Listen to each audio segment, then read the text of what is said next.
Friends, today I am going to cover up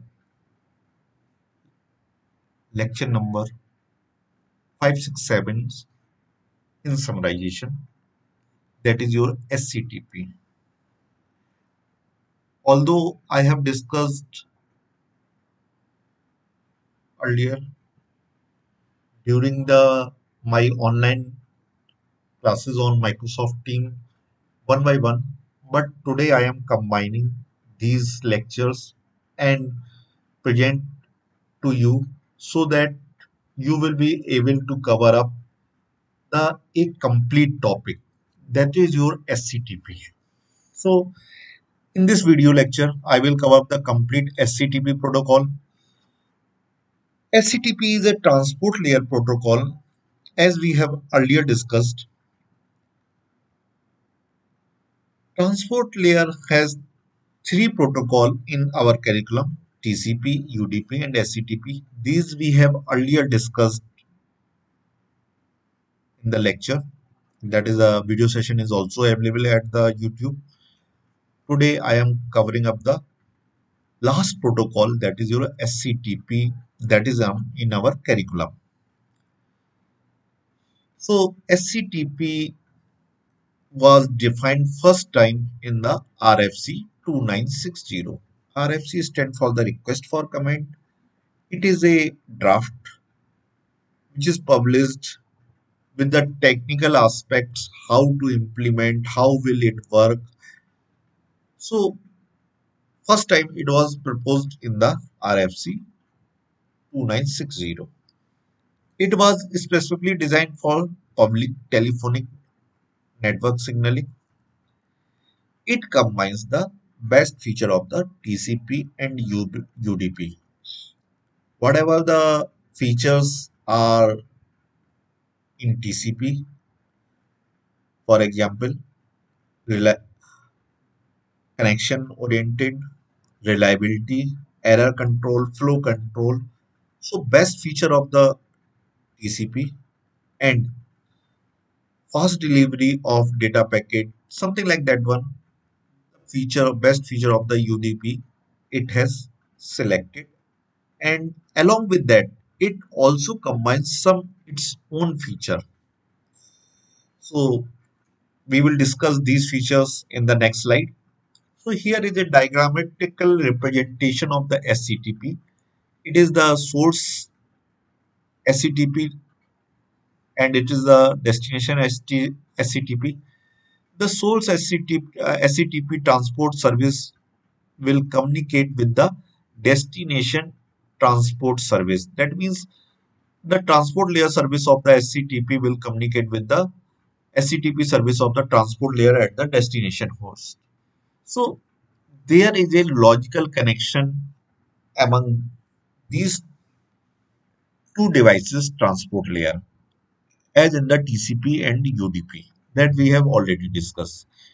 So now I am going to discuss about the various services, features, or we can say goals of the SCTP.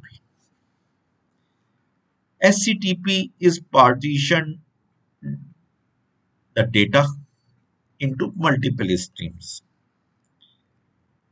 As we have discussed in the TCP and UDP, this is the sender, this is the receiver.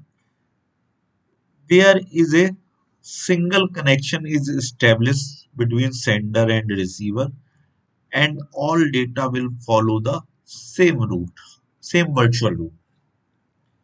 But here the number of routes may be more.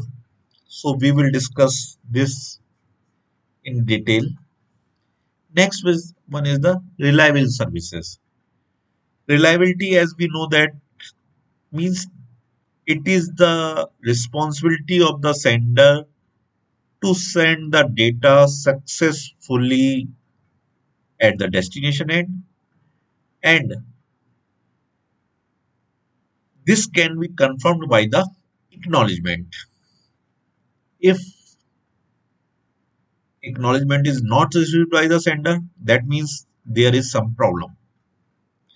So sender is responsible for the reliable delivery of the service.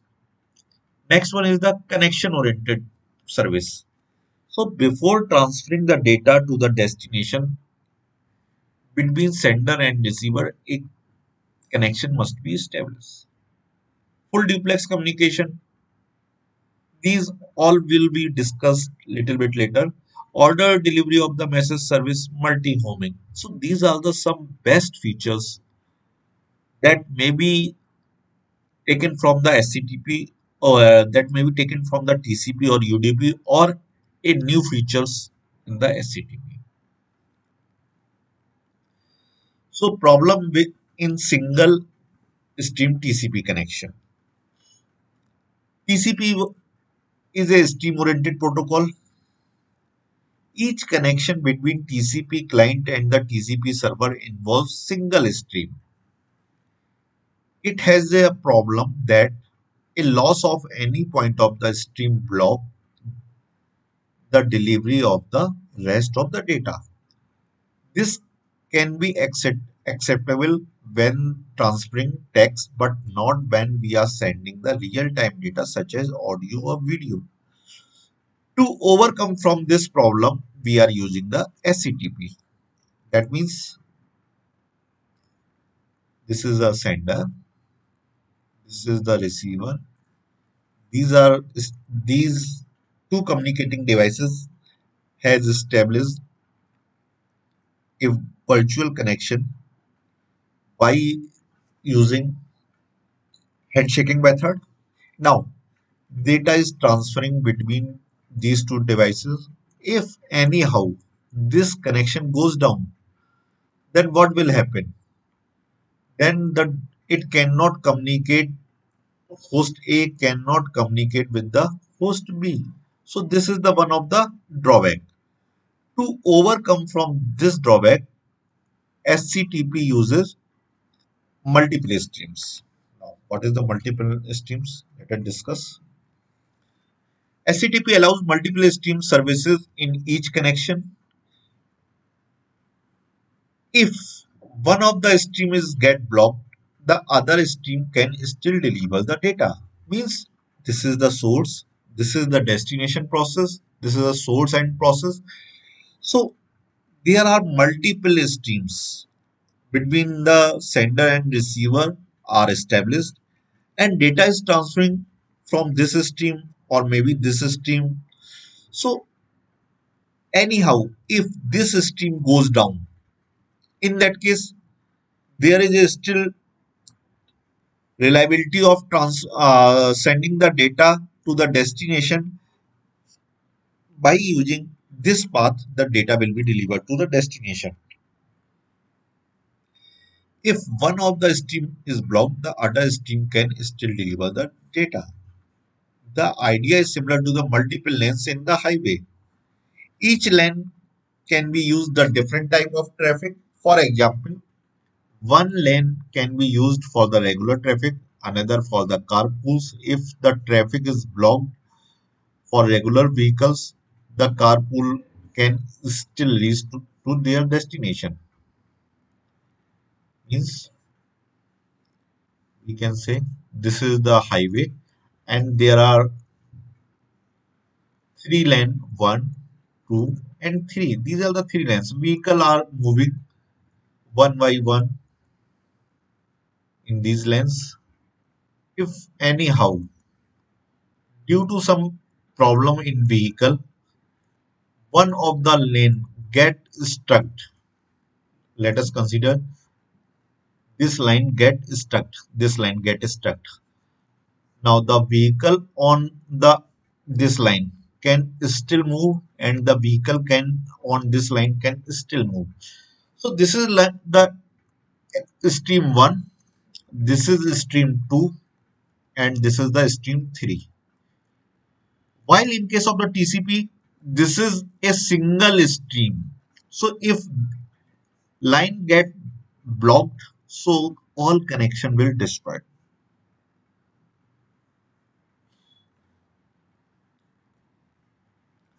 Multi-homing.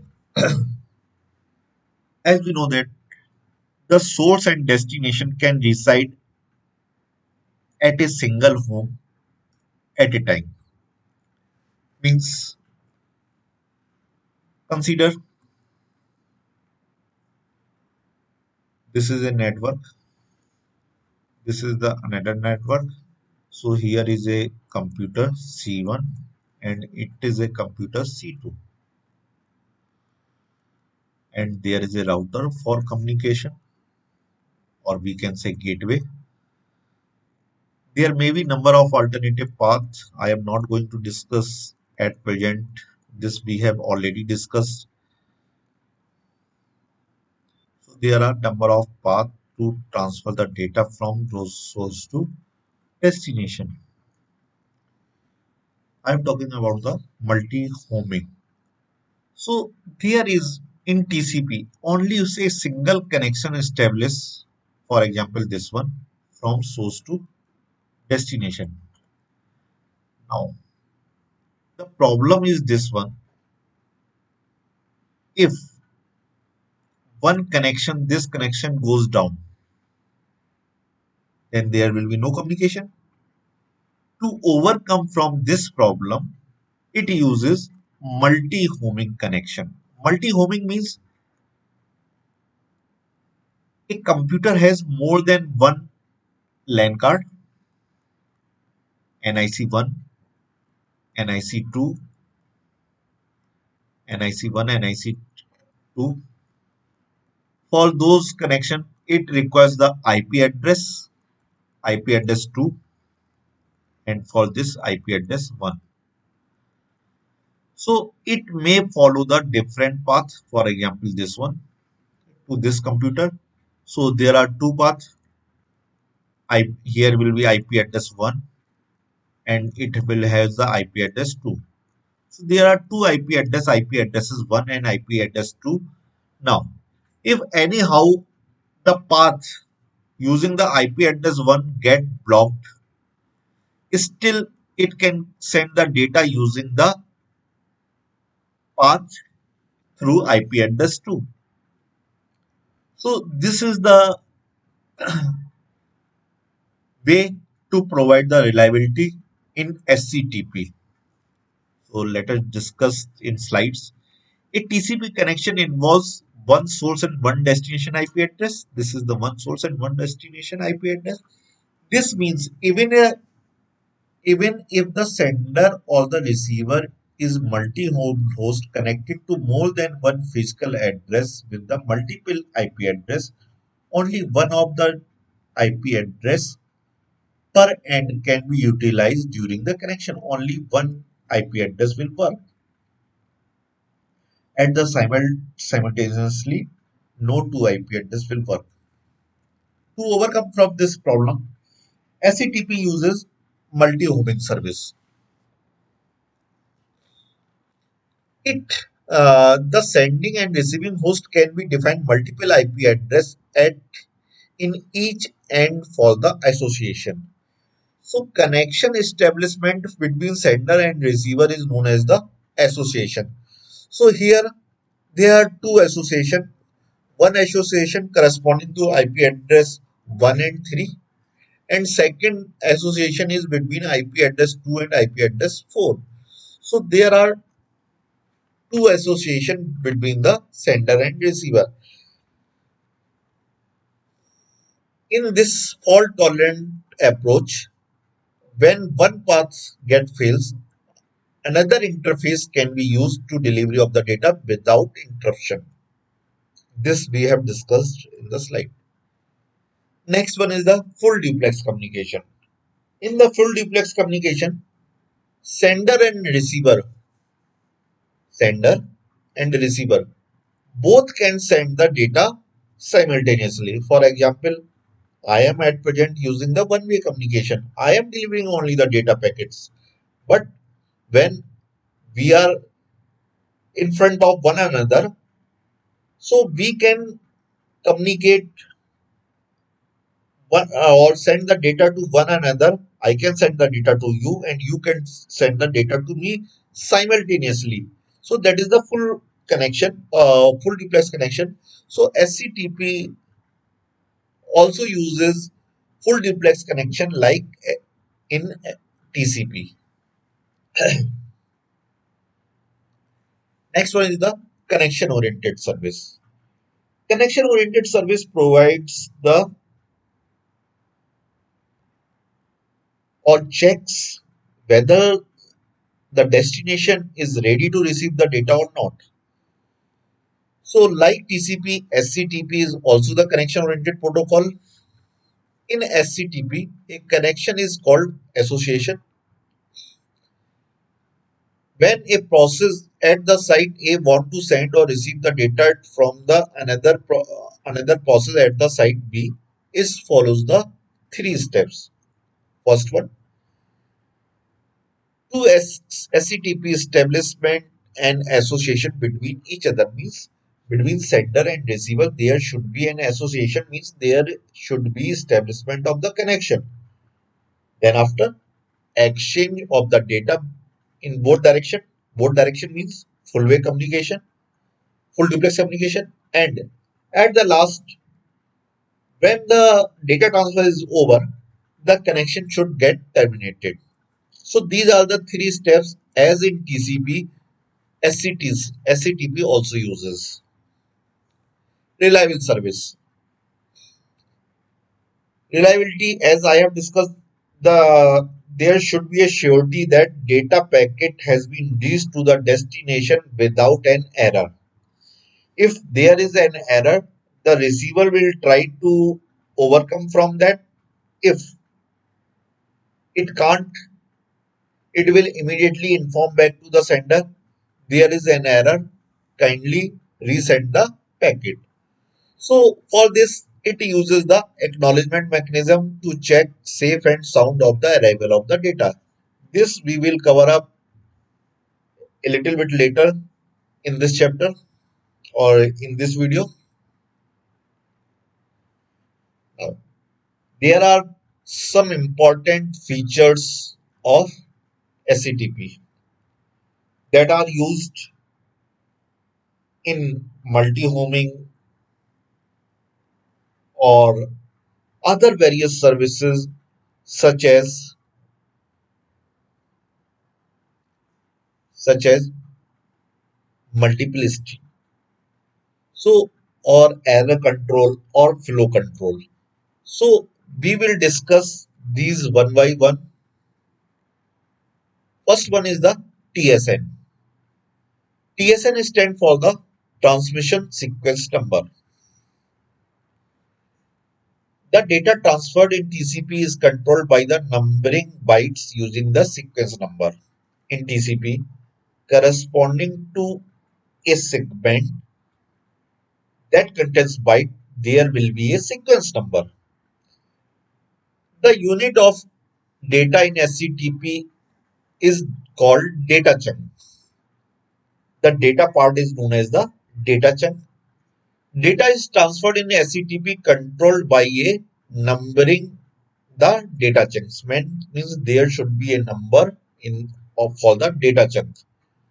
In SCTP, TSN is used to assign the number to different data chunks. Means each data chunk will have the unique number like the sequence number in the TCP. So these are the data chunk and data chunk has the unique number that is known as the transmission sequence number. TSN are 32-bit long and randomly initiated between 0 to 2 to the power 32 minus 1. Each data chunk must carry corresponding TSN in its header. Means along with the header or along with the data, a header part will be also carried out and the TSN will be included in that header. Next one is the stream identifier SI. Since there are multiple streams are establishes between source and destination, so corresponding to each stream, there a number is assigned. Stream 1, stream 2, stream 3, stream 4. Since here it is shown only there are two streams, so stream 1 and stream 2. The TCP, there is only one stream in each association, means in TCP corresponding to connection, there is one connection, so there will be definitely one stream will be there. In HTTP, there may be several streams in each association. This is the one association and it will have the multiple streams. Each stream in HTTP needs to be identified using a stream identifier. Means each stream will be identified by a special number that is known as the stream identifier. Each data chunk must carry stream identifier in its header so that when it's arrived at the destination, it can be properly placed in its stream. Means suppose a data packet has been transferred, the data chunk has a number, that is a TSN number, and by which stream it arrives, either through stream 1 or stream 2, it should be noticed by the destination. The SI is a 16-bit number that may start from 0 to 2 to the power 16 minus 1. It may be any number. So maximum number of stream can be created 2 to the power 16. Stream sequence number is the last one. In HTTP, there is a number of streams in each association. When data chunks arrive to the destination SCTP, it is delivered to the appropriate stream in proper order. Each This means in addition to SI, HTTP defines each data chunk in each stream with a stream sequence number. Means each data packet which is going through the each stream is added a particular stream number, that stream sequence number, that is known as the SSN. Now in summary we can say TSN is the cumulative number identified for each association corresponding to source and destination. SI identifies the stream and SSN defines the chunk in the stream. So these are the basic or the uh, cumulative survey, or we can say summary of these three. So we must remember these. Without these you cannot proceed further, because otherwise it will create problem. So we must remember all these things during the study of the SCTP. Now, packet. A The TCP segment is carried the data and control information both. Data is carried as the collection of bytes, the control information in the six flag in its header. As we know that data, the TCP packet format has a header, and there are six special flags in the TCP header. So those headers are responsible to control the information.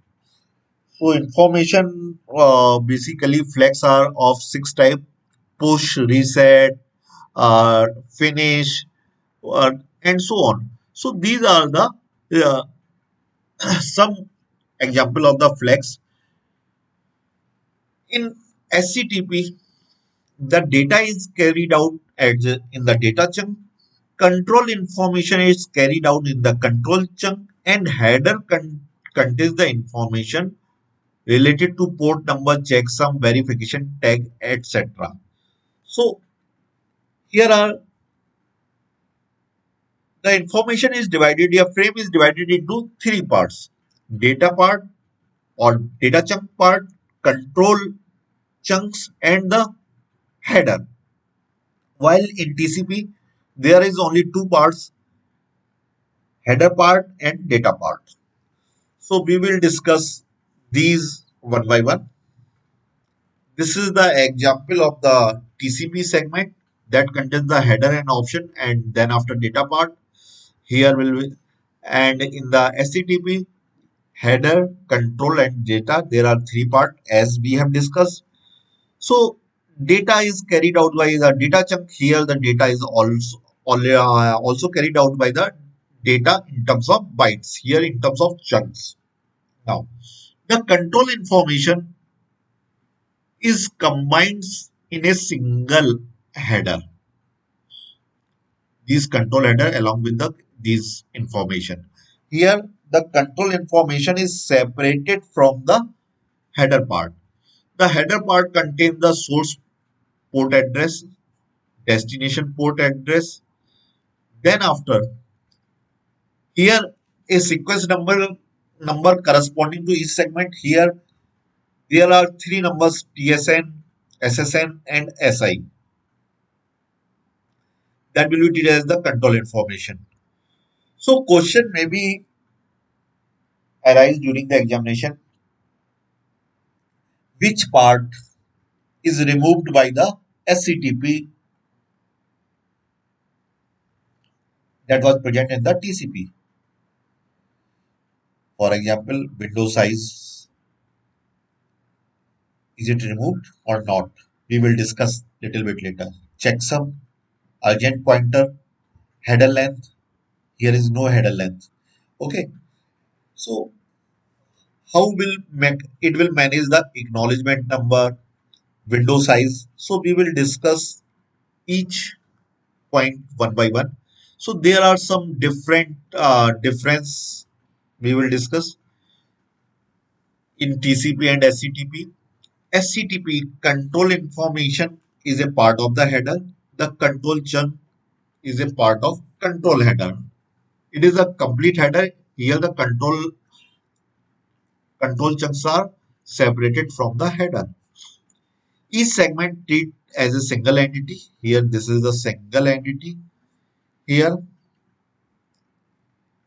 the packet may carry several data chunks and each can belongs to different stream. Option is the part of the segment. Here the option does not exist. TCP header length varies from 20 to 60 bytes. SCTP header has only 12 bytes. This header has only the 12 bytes in size. It does not has control header.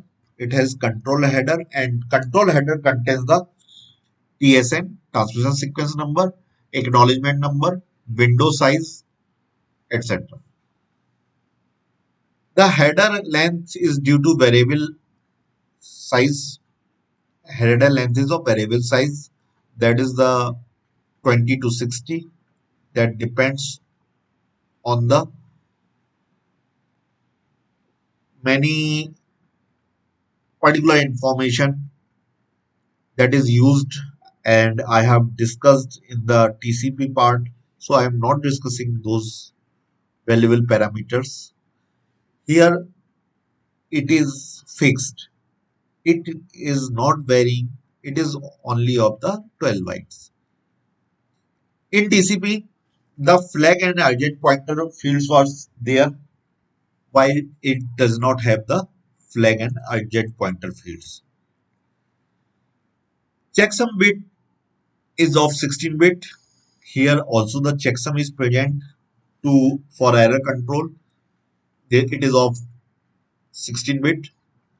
No verification tag is associated with the TCP. Here the verification tag is associated which each association identify. The TCP In the TCP, the combination of the IP address and port number defines the connection, that is the socket. Here, need to define multi-homing a different address and unique verification tag exists with each association. The sequence number is associated with each segment. Corresponding to each segment, there is a sequence number. In TCP, a packet can include several different data chunks, TSN, SI, and SSN, to define each data chunk uniquely. So these are the three fields that must be present in the each data chunk. Some TCP, some segment in TCP can carry control information such as synchronization, finish, push. reset, etc. need to consume one sequence number. The control chunk in the SCTP never uses a TSN as SI or SN. These three identifier belongs to the data chunk only. The TCP acknowledgement number are byte oriented and refers to the sequence number. SCTP acknowledgement number are the data oriented, chunk oriented and refers as a TSN. So this was all about the differentiation between a segment and a packet, the segment in terms of TCP and packet in terms of the SCTP. Now we will explore the packet format of SCTP. An SCTP packet is mandatory general header and set of data chunks. Means there is a header and there is a set of data chunks. Data chunk 1, data chunk 2, and so on. There are two types of chunk, control chunks and data chunks.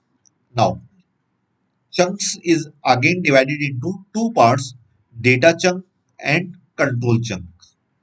So header, general header is this one and it is associated with each control chunk and data chunk that is fixed. A data chunk carries the data. A packet control chunks comes before the data chunks. Means data chunk के पहले there is a control chunk. Now we are going to discuss about the header part, general header. What does it contain and what are the meanings of each field? The general header, the packet header defines the end point of the each association to which the packet belongs to and guarantee that the packet belongs to the particular association and preserves the integrity of the content of the packet including the header itself.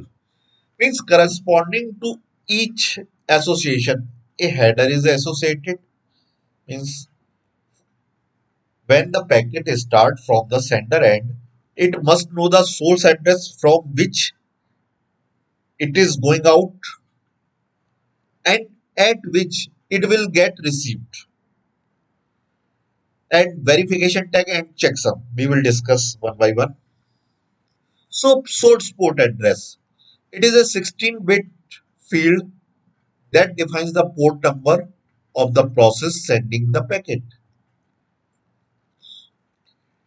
Destination port address, it is also the 16-bit field that defines the port number of which the process receiving the packet. Now the important or new concept is the verification tag. This is a number that matches a packet to an association. Means this packet belongs to which association? There are maybe a number of associations between the source and destination. It serves as an identifier for association.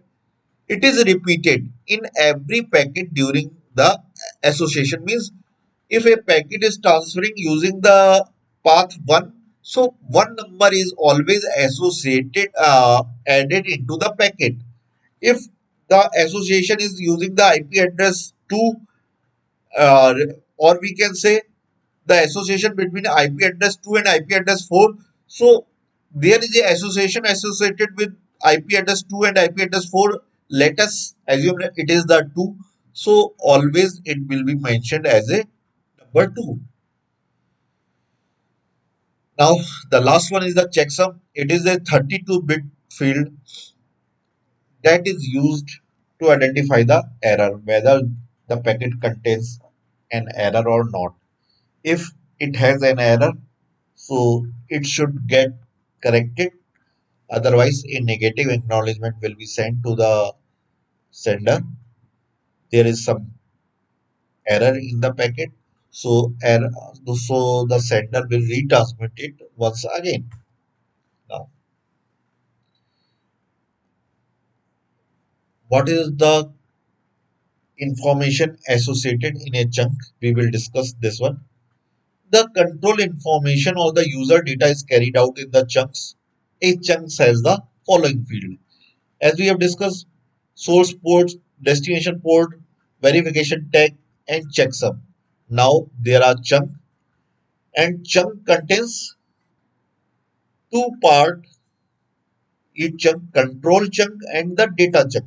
So we are going to discuss chunk. So this is the control chunk and this is the data chunk. So we will discuss the type. Type defines user data chunk, means whether it is a data carrying packet or something else. Length. Length defines the length of that particular chunk. Protocol ID. Use by each protocol has a unique identification number. So here the protocol ID will be used to identify that protocol. TSN for a specific association that we have discussed. SI for a specific stream. SSN for each chunk in the stream. And last one is the user data, that is the data chunk that contains the actual information. So a packet contains header plus chunks, and chunks is again divided into two parts. First one is the control chunk and then after data chunk. So header plus control chunk plus data chunk. There are three parts. Now association. SCTP is connection oriented protocol like TCP. The connection in the SCTP is called an association to emphasize multi-homing. Like TCP, there are three steps in association. First one, association establishment. Second one, data transfer. Data transfer again divided into the three part, multi-homing data transfer, multi-stream delivery and fragmentation, and last one is the termination. So we are going to discuss about the association establishment. Association establishment in SCTP requires a four-way handshaking. In this procedure, a process normally a client want to establish the connection with the another process, normally a server using the SCTP as the transport layer protocol. Similar to TCP, SCTP serves need to be prepared to receive the association in passive as a passive mode. The association establishment, however, can be initiated by the client. In general, it is assumed the sender will start the association. For this, the destination must be always ready to receive the data. That means active open means the receiver is always ready to receive the data from the client. The client may not be active all the time, it may be passive, but when it will get active, it can request to establish a connection to the receiver, that means server. So server will always in the active mode and client may be on the passive mode. So steps in association. The client send the first packet which contains an init chunk. The server sends the second packet which contains init acknowledgement chunk. Here it has sent it the init chunk, and corresponding to that the server sends the acknowledgement along with a cookie. Cookie, the client sends the third packet which includes cookie echo chunk. This is the very simple chunk that echoes without change the cookie sent by the server. HTTP also allows the inclusion of the data packets in this chunk. Means it will send a number, a random number. It will encrypt that number and revert back to the sender. The server will send a number to the client in the form of cookie. It may be a nonce. For example, I am taking because you have not gone through the cryptographic portion, so I am considering it as a number. The destination will encrypt that, and corresponding to that, for example, there is a establishment of connection, you will send the next cookie along with the previous one that I have sent it. So it has generated the 2000. So it will decrypt what is the number is that. So it will again resend the that encrypted that it has received along with the a new cookies or a new number nonce 2001 to the server. And once the server will receive the same cookie and along with the next number, it will revert back the cookies acknowledged. Here, after the association has been established, the next step is the data transfer. The whole purpose of the association is to transfer the data between two ends. That means sender and receiver. This is a host A and this is the host B, to exchange the data between host A and host B. It will be in full duplex mode. Second thing that I want to bring in your notice, there may be used the concept of the piggybacking for the efficient utilization of the bandwidth. As we know that in piggybacking, the receiver of the data, for example, this data has been sent by the client to the server, and when server is sending the data to client, it will acknowledge back about a particular data sequence. So that can send the acknowledgement. Here, the client had sent TSN sequence number 7105, 7106, 7107, and 7108. So it has sent four TSN and that contains the data. Now, once the 710 has been successfully reached at the server is responsible to send back the acknowledgement. So along with transferring of data itself, that is TSN having the number 121, it will send the acknowledgement packet also, that this is the TSN number that has been successfully received by me. Then after it is sending only its data packet. Then after, once the client has received the TSN number 122, so it will, and it has nothing to send the data packet, then it will send only the acknowledgement of the TSN 122. This is the S acknowledgement chunk. That means acknowledgement of the data packet that is received, that has a TSN number 122 has been successfully received by the client. So by this way, the data transfer will occur.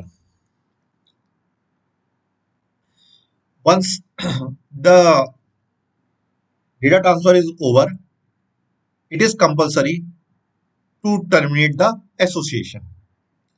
In SCTP, like TCP, either of the two parties involved in exchanging the data, client or server, can close the connection. However, unlike TCP, SCTP does not allow the half-closed connection. In the TCP, suppose that client has closed the connection, but server can still send the data that is in its queue. While in case of SCTP, it is not allowed. It means all connection must be closed from server end as well as the receiver end.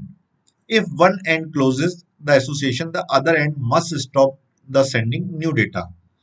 While in the previous one TCP, the new data can be sent by the other end. If any data left over in the queue of the recipient of the termination request, they are sent and association is closed. If there is some data in the queue, then that will be transferred. But after that, the association will close. So this is the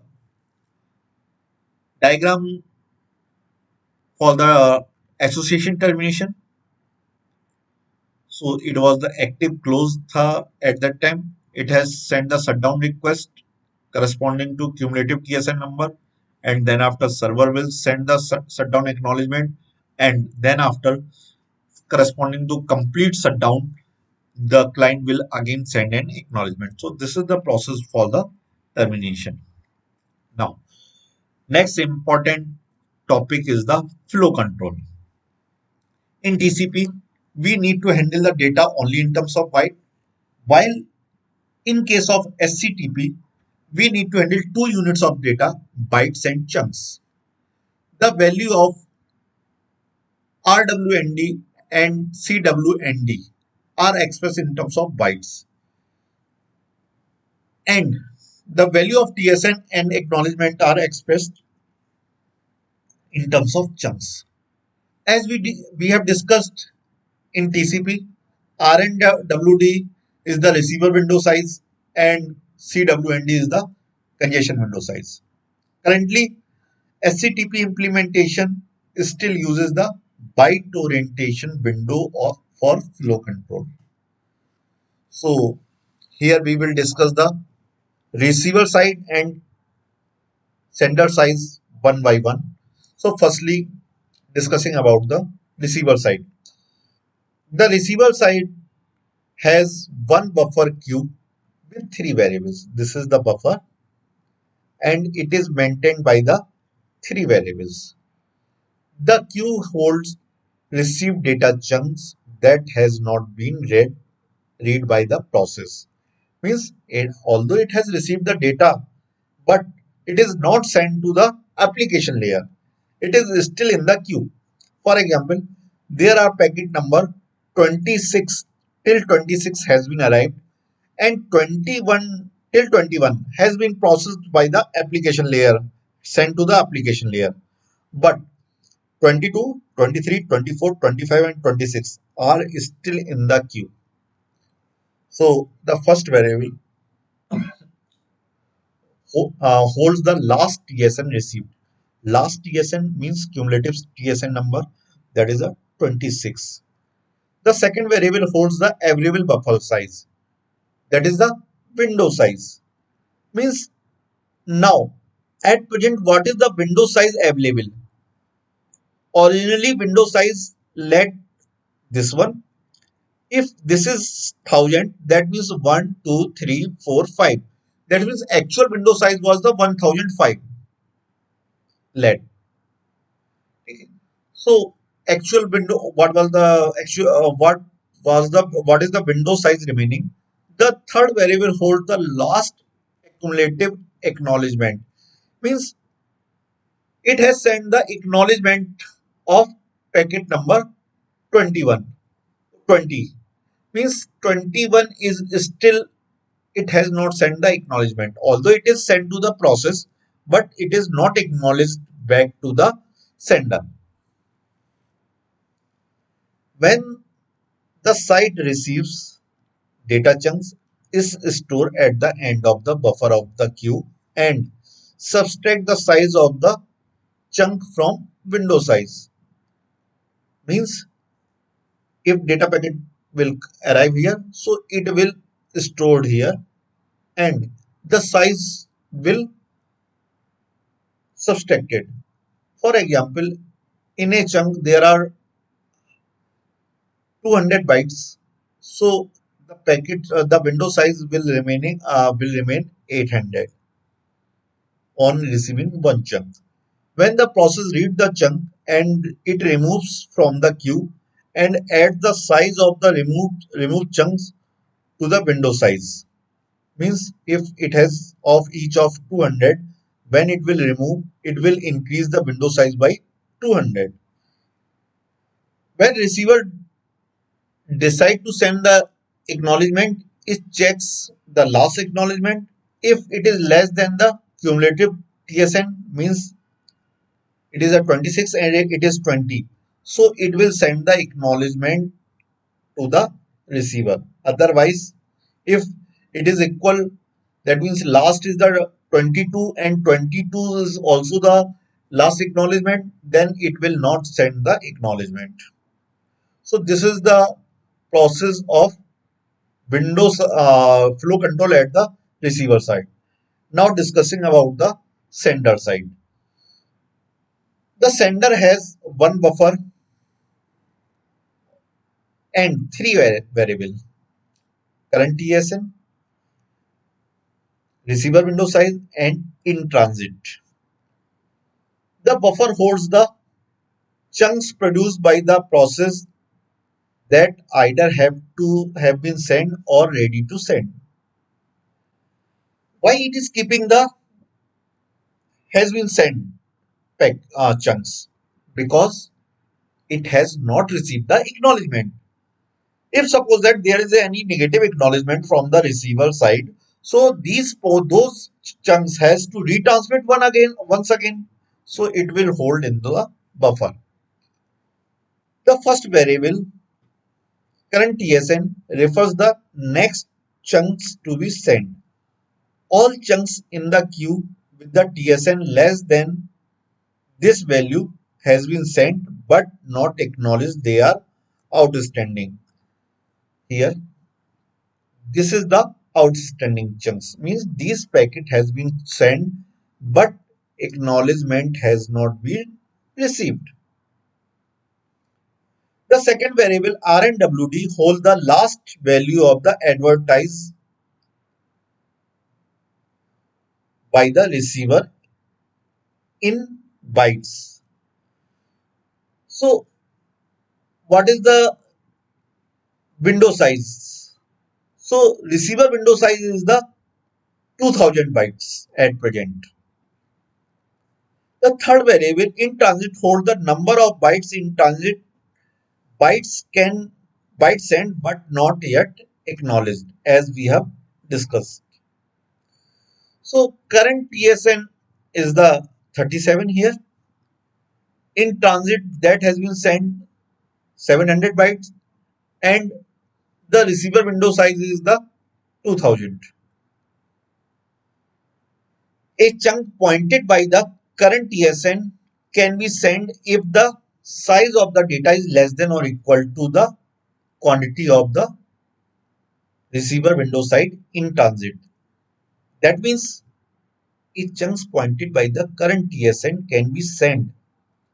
Current TSN can be sent. Current TSN can be sent. That means we can send this if its size is less than the in transit window size. Then we can send, otherwise not. After sending the chunks, the value of the current TSN is incremented by the 1 and now points to be next chunk be sent. So this is the process that has been taken place or will take place. This can be easily understood by the following diagram. Suppose that the sender has to send four packets or four data chunks or packets. Initially, it has current sequence number 1 and has the receiver window size 2000. So this is a 2000. Now, in transit is 0, means nothing is going on from sender to receiver. So it will send the TSN data with TSN 1. It will reach to the destination. Initially, the receiver has current sequence number TSN 0 and window size 2000 and last acknowledged, since nothing is received, so it cannot acknowledge. So its last acknowledgement is the 0. Now, the sender sends the second TSN number. Now, receiver window is still 2000 because no acknowledgement has been received by the receiver, by the sender from the receiver. That means it is assuming window size is sufficient, I can send the data. So it is transiting again 1000 bytes that has been received. Now, here you can see on receiving the TSN1, it will add the 1 and window size now remaining is the 1000. As soon as it receives 1000 bytes more, so it will set the TSN value as 2 and now the window size is 0. Now, till yet it is not acknowledged, so it is this field is empty. Now, as it has acknowledged 2, that means it has received the TSN sequence number 2 and receiver window size as 0. Now it has nothing to receive. After this, the sender has the current window size as 3, but it has received the receiver window size 0, so it will not transit anything to the destination. When the receiver process the 2000 bytes and send to the upper layer, so it will make the empty window size or the receiver's window size as 2000. That means it is now ready to receive the 2000 bytes. So it will send the acknowledgement as a acknowledgement 2. That means I have received the uh, 2 TSN. Now my window size is also 2000 byte. That means you can send the 2000 bytes. Once the sender receives it, it can further proceed. So this is all about the SCTP flow control. Now the last point is the SCTP error control. Like TCP, SCTP is also reliable protocol. So it also verifies whether the data has been received successfully or not by the destination. Each implementation uses different set of entities timer for the receiver and the sender side. So as we have discussed in the flow control, we will discuss sender and receiver and sender side one by one. So at the receiver side, the receiver stores all the chunks that has been arrived in the queue, including out of sequence one. Means maybe possible due to some congestion, chunk number 30 and 29 and 30 is not received till yet. So it will make a room for those. Similarly, here 24 and 25 chunk number has not been received till yet, so it will make a arrangement. However, leaves the space for any missing sequence or chunks.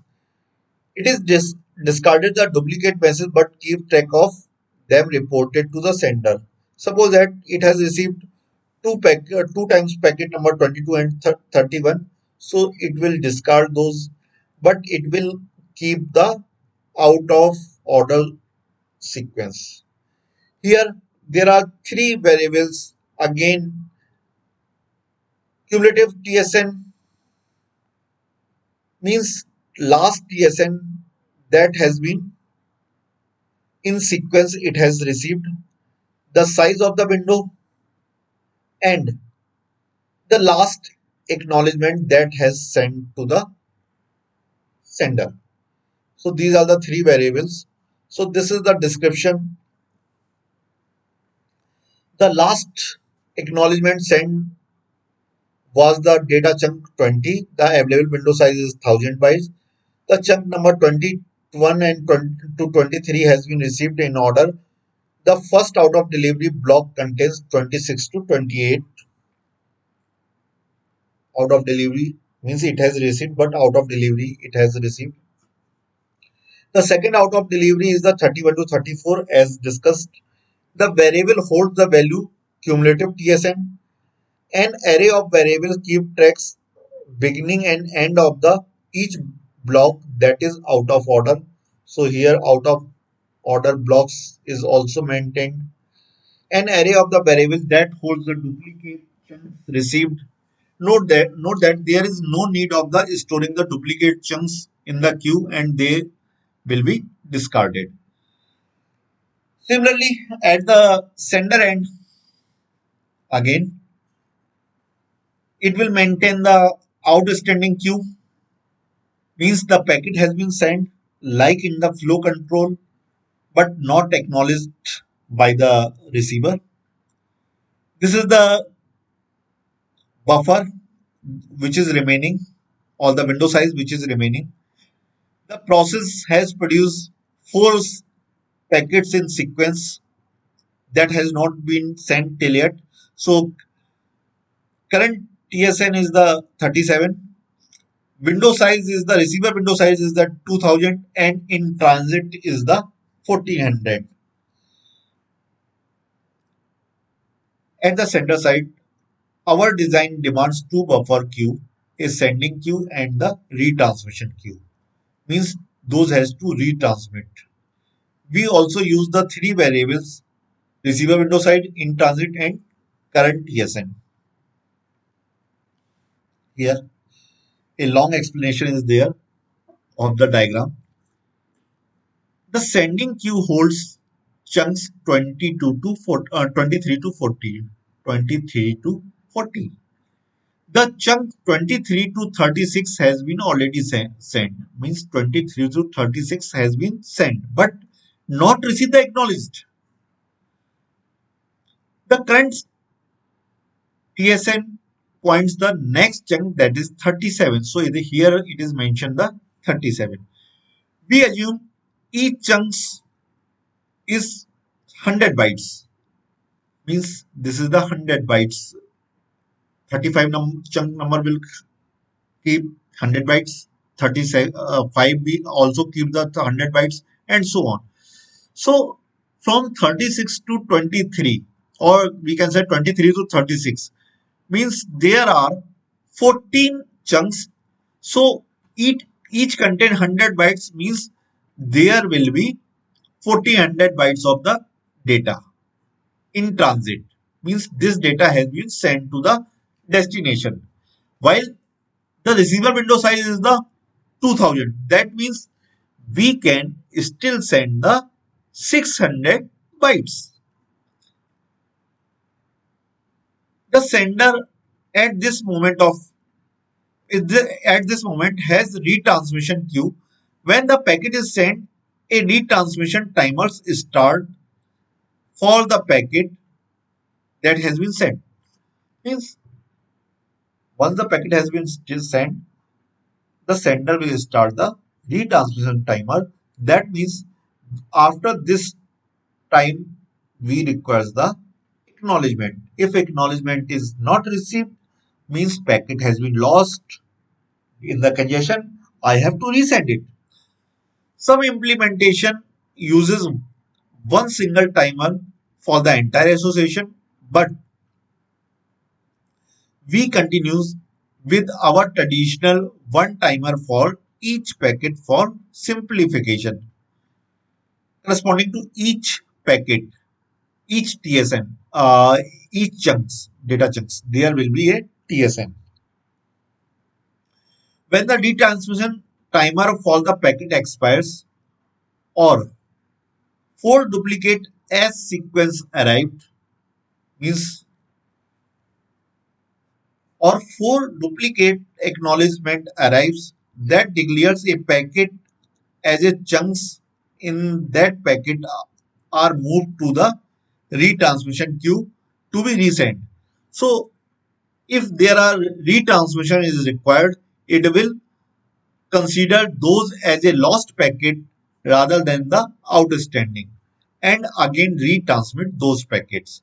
In other words, the next time the sender sends the chunks, it would be 21 from the retransmission queue, because some of the packet 21 and 22 has been lost. So this is the retransmission queue. Sending data chunks at the end. An end can be sended data packets whenever the data chunks in the sending queue with the TSN greater than or equal to current TSN, that we have discussed as in the flow control. If there is a data chunk in the retransmission queue, the retransmission queue has the priority because this packet has been already sent. So there will be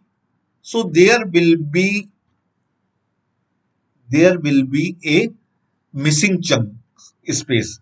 That's why there is a priority for the retransmission queue. However, the total size of the data chunks or the chunks included in the packet should not exceed than the RNWG. That means it should not increase by the receiver window size. Otherwise, there will be overflow automatically. The packet will get discarded at the destination. And the total size of the frame must not exceed the MTU size. Means it should be maximum transfer unit or less. Retransmission policy is also used in the error control. So once the packet is lost or negative acknowledgement has received, so it must be retransmitted. To control the lost or the discarded chunk, SCTP like TCP employs two strategies: using retransmission timer and receiving 4S acknowledgement for the same missing chunks. So it will in that case retransmit. So this is all about the video number or lecture number 567. I have combined, as I have already earlier discussed, into the single one. So if you have any query, you can contact to me on my mail ID. Thank you.